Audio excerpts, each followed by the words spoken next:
से बात करना चाहता हूँ। जो जेपी ने कहा था, वो ये कहा कि मामला भ्रष्टाचार का, महंगाई का है, लेकिन भ्रष्टाचार और महंगाई के सवाल को हल नहीं किया जा सकता जब तक कि व्यवस्था परिवर्तन ना हो, जो बात आप कह रहे हैं।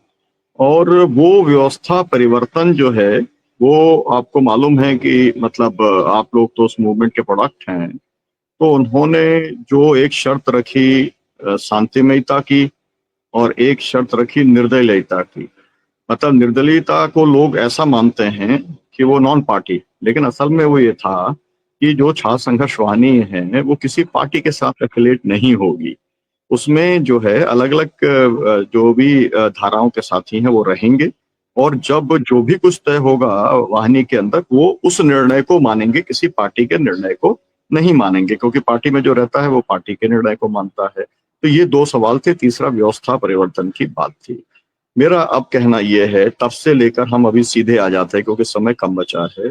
मेरा आपसे पूछना यह है कि अब जब आपका एक साथी राजीव जी जो हैं, उनका देहांत हो गया, जो कि इस पूरे प्रोसेस के साथ जुड़े हुए थे, तब सब जेपी वादी इकट्ठे हुए लखनऊ में, और उन लोगों ने ये तय किया कि हम जो है जेपी आंदोलन के कहिए, छात्र आंदोलन के कहिए, उसके 50 वर्ष होने के अवसर पर हम एक किताब निकालेंगे। और वो किताब जो है अमरीश जी ने और अरुण कुमार त्रिपाठी जी ने जो है वो तैयार कर ली है। उसका लोकार्पण भी होना है। तो अब मेरा पूछना ये है कि आप लोगों का अब क्या एजेंडा है? वो 74 का एजेंडा था, वो छात्र आंदोलन का एजेंडा था, लेकिन आज जब आप लोग मिल रहे हैं, 6 तारीख को मिल रहे हैं, 5 को मिल रहे हैं, 7 को मिल रहे हैं, तो आप क्या करने वाले हैं और आप क्या चाहते हैं? और इसको लेकर के प्रोफेसर आनंद कुमार ने कहा है कि कुछ बड़ी तब्दीली होने वाली है, क्योंकि जेपी आंदोलन के लोग संपूर्ण क्रांति के जो अगुवा थे वो फिर मिल रहे हैं इकट्ठा होके। उसके बाद में जो समाजवादी आंदोलन के 90 वर्ष को लेकर के 16, 17, 18 को जो है पुणे के अंदर मिल रहे हैं। उसके पहले अभी केरल के अंदर जो है लोहिया विचार वेदी के लोग जो हैं, उन्होंने पूरे देश के लोगों को बुलाया हुआ है। वहां पर भी 90 साल के आगे, क्योंकि वो जो केरल में कर रहे हैं वो तो ये कर रहे हैं कि सोशलिस्ट पार्टी के विलय के 50 वर्ष, है ना? तो उसके आगे क्या, इसके ऊपर चर्चा कर रहे हैं। तो आपका क्या एजेंडा है और आप क्या इससे निकालना चाह रहे हैं, ये जानना चाहते हैं।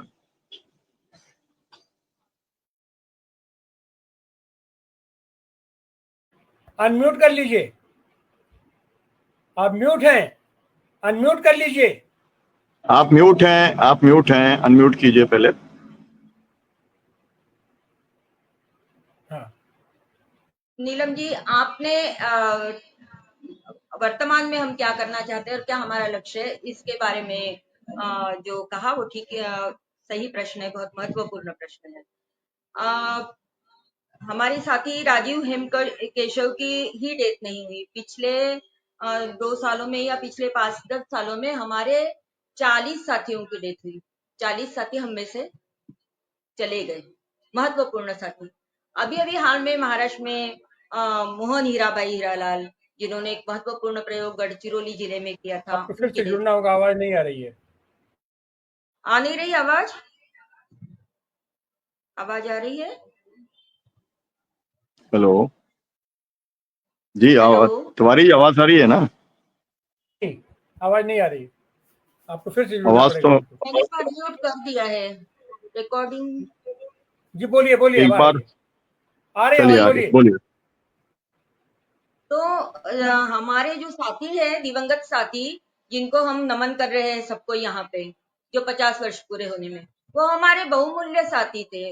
वो धुलिया डिस्ट्रिक्ट में आदिवासियों के बीच में काम करते थे। बहुत महत्वपूर्ण सवाल उन्होंने खड़े किए थे, आंदोलनरत थे। तो वो सारे साथी भी हमारे बीच से निकल गए। और ये जो दौर है, ये दौर बिल्कुल हम जिस संदर्भ में सोचते थे कि बदलाव आएगा, उसका बिल्कुल प्रतिक्रांति का दौर हमने देखा इधर 14 सालों में, या 10 सालों में तो और भी ज्यादा। बाबरी मस्जिद के जो तोड़ने के बाद में जो एक दौर आया, तो हम लोगों ने एक संवाद प्रक्रिया पहले भी राजीव जी और जो और भी साथी थे वाहिनी से जुड़े हुए, उन्होंने एक संवाद प्रक्रिया चलाई थी लगभग 94 से शुरू करके 98 2000 तक चलाई थी हम लोगों ने। उसमें हमें जो आज बदलने वाली जो वैश्वीकरण के बाद में जो साम्राज्यवाद के तौर तरीके शोषण के बदले हुए हैं, उसको समझे, कैसा हमारा शोषण होता है वो समझे, और एक नई परिस्थिति को समझ के हमको नई स्ट्रेटेजी बनानी चाहिए। और उसमें हम मार्क्सवादी, समाजवादी, अम्बेडकरवादी, स्त्रीवादी, जितने भी वाद के लोग हैं, वो वाद से ऊपर उठ के ये नए स्थिति में क्या करना, इस पर चिंतन करे। ये हमको लगता था एक किसी के पास में सवाल का जवाब नहीं है, ना ही समझ है कि हम समझ सके पूरे विश्व की स्थिति को और पूरे देश को। बड़ा देश है, विविधताओं से भरा हुआ देश है। तो वो हमने प्रयास किया, उसमें हमारी बहुत समझ बढ़ी। हमको लगता है हमारी समूह का बहुत विकास हुआ, समझ बढ़ी। नए युवा भी मिले, वो भी युवा बहुत ही डायनामिक युवा मिले, जमीनी काम करने वाले युवा मिले, वैसे ही इंटरनेशनल मुद्दे पर काम करने वाले फिरोज मिठीबोरवाला जैसे युवा मिले हमें। वो हमारी प्रक्रिया से निकले हुए लोग। तो एक संवाद प्रक्रिया हमने जब चलाई थी, फिर हमको ऐसा लग रहा था कि ये जो परिस्थिति है, इतना ज्यादा फासिज्म ही कह सकते हैं हम इसको, मोदी जी के इस समय का, हमारे किसी भी साथी को वो जेल में डाल सकते, सड़ा सकते हैं, अरेस्ट कर सकते हैं। कोरेगांव के मामले में जो भी कुछ हुआ, हमारी किसी भी विरोध प्रदर्शन के लिए कोई स्थान नहीं रखते हैं। मतलब कोई ऐसा स्थान नहीं जहां हम विरोध प्रदर्शन कर सके। जो मजदूर या किसानों के जो है एंटर भी नहीं कर सकते, उनके समस्या का, उनके साथ में बात भी, वार्ता भी नहीं कर सकते। ये और अपनी जो उनकी स्ट्रेटेजी है मीनाक्षी जी, वो, केवल 4-5 मिनट रह गए हैं, इसलिए बहुत संक्षेप में आपको बात रखनी पड़ेगी जी। आपकी आवाज कट रही है नहीं, 4-5 मिनट रह गए हैं केवल, ये कह रहा हूँ आपसे जी। तो ये जो स्थिति है, इसमें एक व्यापक एकता की जरूरत है इसमें।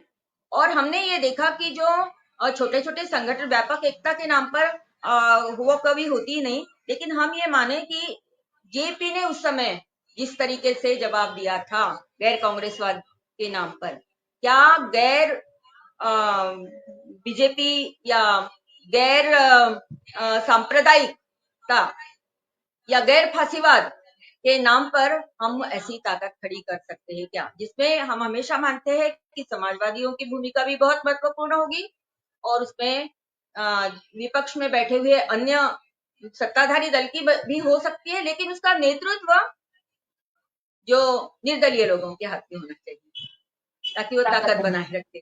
तो हम उसकी अगुवाई करने के जी। लिए तैयार है, और हम अपने आप को समाजवाद से आगे क्या मानते हैं जेपी के साथ के संपूर्ण क्रांति वाले। तो अगर असल हम लोग में हमारे में सारे जी लोग जी अगर जी फिर से जी जी जुटते जी हैं या आगे बढ़ते हैं, तो जरूर हम टक्कर दे पाएंगे, ये ये मैं आत्मविश्वास हमको है। आखिरी बात आपसे कहूंगा कि आपने कहा जेपी को जो पूरे देश ने, या ये कहा जाए कि छात्रों ने जो उनको नेतृत्व सौंपा था, वो उनके आजादी के आंदोलन का जो योगदान था और उनके भीतर जो दृढ़ता थी, क्षमता थी और जो एक वैचारिक स्पष्टता थी, उसके चलते उनको सौंपा था। निर्दयता के कारण से जो है जेपी को मौका नहीं दिया गया था।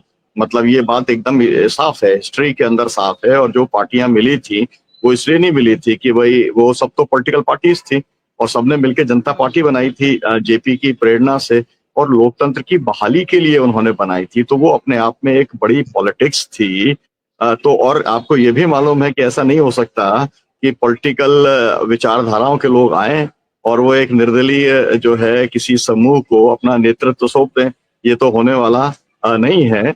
लेकिन मैं आपसे केवल 3 मिनट में ये आपसे जरूर चाहूंगा कि आप क्या अपील करना चाहेंगी आज के समय युवाओं से, विशेष को तौर पे महिलाओं से आप क्या अपील करना चाहेंगी? 3 मिनट का समय। मैं तो अपने ही साथियों को पहले आगे आने के लिए कह रही हूँ, जुटाया है। उनके बीच के जो छोटे छोटे दाग या कहेंगे हम आरोप प्रत्यारोप करते हैं, उसको पीछे छोड़कर हम कैसे फिर से अपनी पूरी ताकत के साथ में इस परिस्थिति में टक्कर देने के लिए जोर जुल्म के टक्कर में संघर्ष हमारा नारा है वाला जो वो था, दौर था, उसी मुद्रा में आए।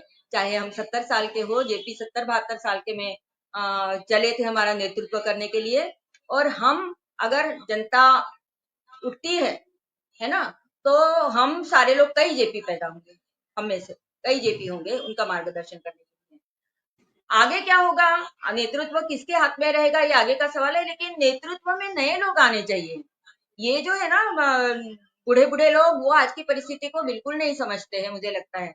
अभी भी स्थिति ये है सुनीलम जी कि हमने मणिपुर के सवालों को नहीं समझा, और हम कहते रहे कि भाई वहां महिलाओं को ऐसा जो आपस में मैतेई और कुकी ये एक दूसरे महिलाओं का कैसे दमन बर्दाश्त कर रही है, वो बहनापा नहीं बना रही आपस में, ये कहते रहे। जी कैसा उसमें इंटरनेशनल हस्तक्षेप है, ये हमने विश्लेषित नहीं जी किया। जी असल में समय पूरा हो रहा है मीनाक्षी जी, समय समाप्त हो रहा है जी, समय समाप्त हो रहा है। तो मैं जरूर लेकिन कहना चाहूंगा कि उम्र कभी बाधा नहीं रही है।